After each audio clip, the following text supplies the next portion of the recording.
Assalamualaikum warahmatullahi wabarakatuh. Alhamdulillahi rabbil alamin. Alladzi ja'ala siyam junnatan lil mu'minin. Wassalatu wassalamu ala sayyidina Muhammadin wa ala alihi wa sahbihi ajma'in. Amma ba'd. Shaimin, shaimat yang dirahmati Allah Subhanahu wa taala. Allah Subhanahu wa taala berfirman dalam surat Ad-Dariyat ayat 56. A'udzu billahi minasyaitonir rajim. Bismillahirrahmanirrahim. Wa ma khalaqtul jinna wal insa illa liya'budun. Tidak aku ciptakan, kata Allah, jin dan manusia kecuali untuk beribadah kepada Allah Subhanahu wa taala. Salah satu ibadah yang disyariatkan oleh Allah adalah as-salatul maktubah, salat yang diwajibkan kepada kita orang-orang mukmin.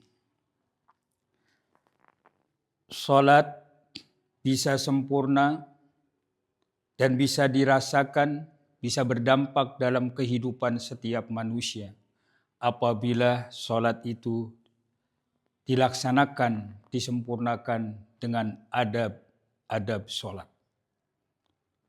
Adab sholat para ulama menjelaskan banyak, tetapi pada kesempatan kali ini akan dijelaskan 5 adab tentang melaksanakan ibadah sholat. Shaimin, shaimat yang dirahmati Allah Subhanahu wa taala. Adab sholat yang pertama adalah al-khusyu'u wa khudurul qalbi. Menghadirkan kekhusyuan di dalam hati setiap kita melakukan ibadah sholat. Orang yang sholatnya khusyuk, dia akan terlihat dari jiwanya. Jiwanya akan merasakan betapa tidak punya kekuatan, betapa rendahnya manusia di hadapan Allah Subhanahu wa taala.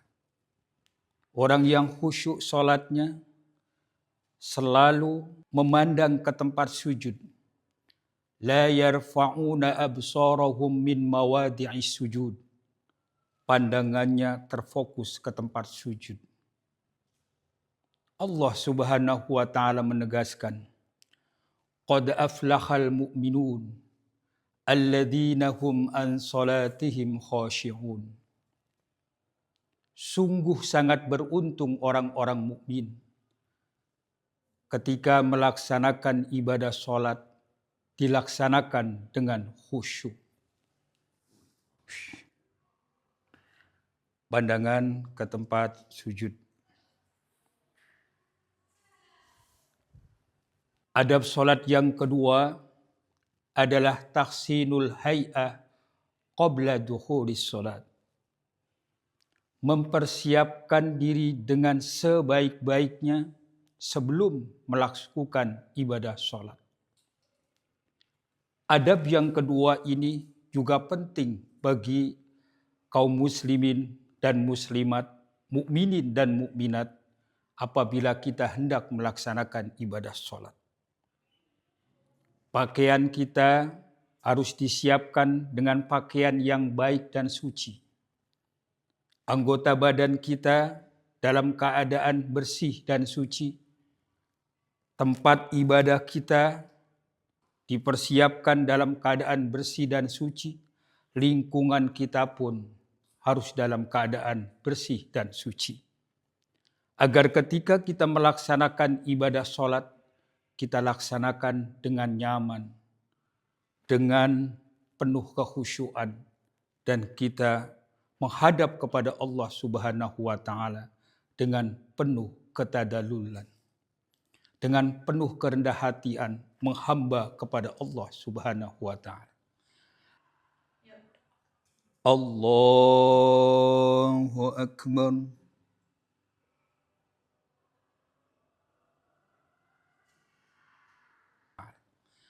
Hadirin soimin soimat yang berbahagia.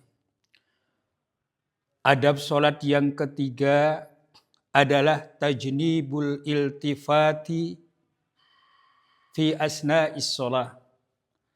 Menjauhkan dari hal-hal yang dapat mengganggu dalam ibadah solat. Apapun yang dapat mengganggu sebelum melaksanakan ibadah solat itu jauhkan semuanya. Karena itu adab solat yang sangat penting. Kita mau melaksanakan ibadah solat, kita memohon kepada Allah, Rabbi a'udzubika min hamajatis syayatin wa a'udzubika Rabbi ayyahdurun. Ya Allah, ya Rabb, aku berlindung kepadamu dari godaan syaitan yang hadir ketika kami mau melakukan ibadah solat. Atau kita menjauhkan dari hal-hal yang dapat mengganggu konsentrasi ibadah solat dari teman-teman kita yang ada sebelah kanan, sebelah kiri. Sehingga imam pun mengingatkan, sawwu sufufakum fa inna taswiyata sufuf min tamamis shalah. Luruskan dan rapatkan, karena rapat dan lurus merupakan kesempurnaan ibadah solat. Seolah-olah imam mengajarkan agar kita dalam melaksanakan ibadah solat menggunakan adab ketika kita melaksanakan ibadah solat dengan lurus, dengan rapat, dengan tertib, agar kondisi melaksanakan ibadah solat terbentuk, terbangun rasa khusyuk untuk ibadah kepada Allah.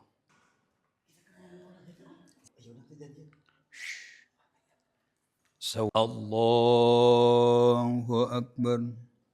Hadirin soimin soimat yang dirahmati Allah Subhanahu wa ta'ala. Kemudian adab yang keempat ketika kita mau melaksanakan ibadah solat adalah an-nadru ila maudhi'is sujud. Pandangan kita ke tempat sujud. Ini juga adab solat yang sangat penting. Rasulullah Shallallahu Alaihi Wasallam mengingatkan kepada para sahabatnya, layan tahiyanna aqwamun yarfa'una absarahum ila sama wa la tarji' ilaihim. Kata Rasul, wahai para sahabatku, hendaklah kalian mencegah pandangan matamu ila samai, ke langit, ke atas, atau Allah wa la tarji' ilaihim, atau pandanganmu akan tidak dikembalikan oleh Allah Subhanahu wa ta'ala.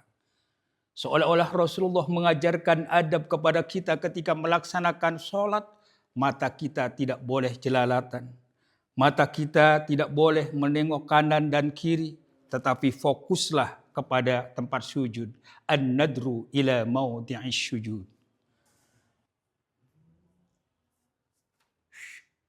Tertib. Kemudian adab yang kelima adalah al-julus aqaba kulli salatil maktubah. Duduk setelah melaksanakan ibadah solat maktubah. Selesai melaksanakan ibadah wajib, jangan sampai kita Allahumma lantas jalan. Tetapi kita membaca dzikir, Allahumma antas salam wa minkas salam wa ilaika ya'udus salam, dan seterusnya. Selesai melaksanakan ibadah solat, adab yang kelima adalah kita berzikir, berdoa kepada Allah Subhanahu wa ta'ala agar apa yang kita hajatkan, apa yang kita inginkan, apa yang kita cita-citakan dikabul oleh Allah, dibimbing oleh Allah Subhanahu wa ta'ala, dan diberikan keberkahan dunia dan akhirat. Hadirin Astaghfirullahaladzim. Astaghfirullahaladzim. Hadirin soimin soimat yang dirahmati Allah Subhanahu wa ta'ala. Demikianlah 5 adab solat yang dapat kami sampaikan. Semoga ini menjadi ilmu yang bermanfaat dan semoga solat kita menjadi solat yang kamilah, solat yang sempurna, diterima oleh Allah Subhanahu wa ta'ala dan berdampak dalam kehidupan kita, dalam kehidupan sehari-hari di dunia. Dan mudah-mudahan kita di akhirat masuk surga. Amin ya Allah ya Rabbal Alamin. Terima kasih, mohon maaf apabila ada kekurangan. Wassalamualaikum warahmatullahi wabarakatuh.